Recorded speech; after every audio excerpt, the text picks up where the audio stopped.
آپ کے بیٹے یعنی مطلب خان صاحب کے بھانجے کو 10 سال ملٹری کورٹس نے سزا سنائی ہے، بطور ایک ماں آپ اس کے بارے میں کیا کہیں گے؟ اور دیگر جو پاکستان تحریک انصاف کے ورکر کو ملٹری سویلینز کو ملٹری کورٹس میں سزائیں سنائی گئی ہیں، اس کے بارے میں آپ کیا کہیں گی؟ میں یہی کہوں گی کہ بے بنیاد اور ظلم تھا، ان کی کسی کی بھی سزا نہیں بنتی تھی۔ جتنے ملٹری کورٹ میں تھے سب نے احتجاج کیا تھا، لیکن انہوں نے کوئی نہ کسی کو مارا، نہ قتل کیا، نہ کچھ کیا۔ وہ وہاں گئے اور ان کو انہوں نے پکڑ کے جتنا عرصہ جتنی سخت سزا میں رکھا ہے، جہاں سے وہ نکل کے آئے ہیں وہ بہت سختی کا وقت تھا۔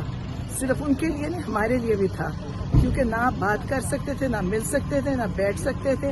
ہر ایک آپ کے اوپر وہ لوگ بیٹھے ہوتے تھے، آپ ان سے کسی قسم کی بات نہیں کر سکتے تھے۔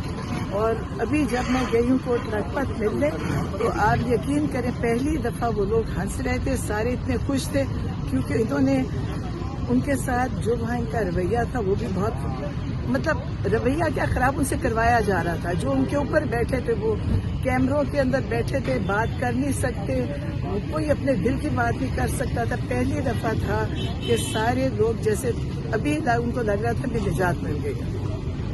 جب گرفتاری کے بعد یہ پہلی ملاقات ہوئی ہے آپ کی ان کے ساتھ؟ نہیں، جب کوٹ لکھپت میں پہلی ہوئی ہے۔ تو حسان کے مرال کس طرح تھے؟ وہ کیا کہہ رہے تھے؟ کیا بات چیت کی سزا کے حوالے سے؟ حسان بھی بہت خوش تھا، بڑے خوش تھے، اور کوئی سزا کا کوئی وہاں پہ کسی کو سزا کے اوپر کوئی افسوس نہیں تھا۔ سب اپنی سزا پہ خوش تھے۔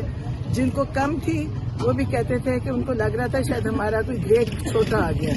سب بڑے خوش تھے اور سب بڑے مطمئن تھے۔ کسی نے یہ نہیں کہا کہ ہم نے اپنا وقت ضائع کیا، حالانکہ سبھی کا وقت ضائع ہوا، نوکریاں چلی گئیں، لوگوں کی گھروں کے حالات بھی ٹھیک نہیں تھے، لیکن کوئی وہاں پہ افسردہ نہیں تھا۔ سب کہہ رہے تھے کہ خان صاحب کو کہنا کہ ہم کھڑے ہیں، اور پہلے بھی کھڑے تھے اور ابھی بھی کھڑے۔ اچھا، حسان نیازی کو کوٹ لکھپت جیل میں کس طرح کے کمرے میں رکھا گیا ہے؟ کیا کوئی وہ مطمئن ہے؟ نہیں، وہ سارے ایک ہی جگہ پہ ہیں، ان کو باقی قیدیوں سے علیحدہ رکھا ہوا ہے ابھی، لیکن وہ سب مطلب مطمئن تھے۔ سختیاں کی جا رہی ہیں جس طرح؟ نہیں، وہ کہتے وہاں پہ نہیں، مطلب یہاں پہ ابھی وہ فوجی ہیں، ان کا یہ نہیں کہ چھوڑ کے گئے وہاں پہ، لیکن وہاں پہ پھر بھی کوئی سانس آ رہا ہے۔ اب جیسے جب ہم جاتے ہیں نا، جیسے ملاقاتی شور مچا ہوا تھا، باتیں کر رہے فیملیز، بس ویسے ہی تھا، ورنہ وہاں تو آپ بول ہی نہیں سکتے تھے۔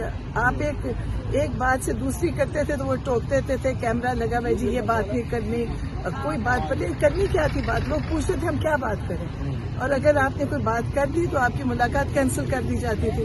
تو ایک خوف تھا، ان کے ساتھ سختیاں تھیں، زیادتیاں تھیں، شاید جب کبھی یہ نکلیں گے تو بھولے گا کوئی نہیں۔ آپ کی خان صاحب سے ملاقات ہوئی آج، تو خان صاحب ملٹری کورٹ سے سزا پانے والے جو ورکر ہیں پاکستان تحریک انصاف کے، ان کے حوالے سے کیا کہہ رہے ہیں؟ کہا ان سے کہیں کہ انہوں نے جہاد کیا، یہ مجاہد ہیں، اور ان کو کہیں کہ وہ انہوں نے بہت بڑا کام کیا، بڑا صبر کیا اور برداشت کیا، یہ ایک قسم کے جہادی ہیں اور ان کے اوپر بڑا فخر ہے۔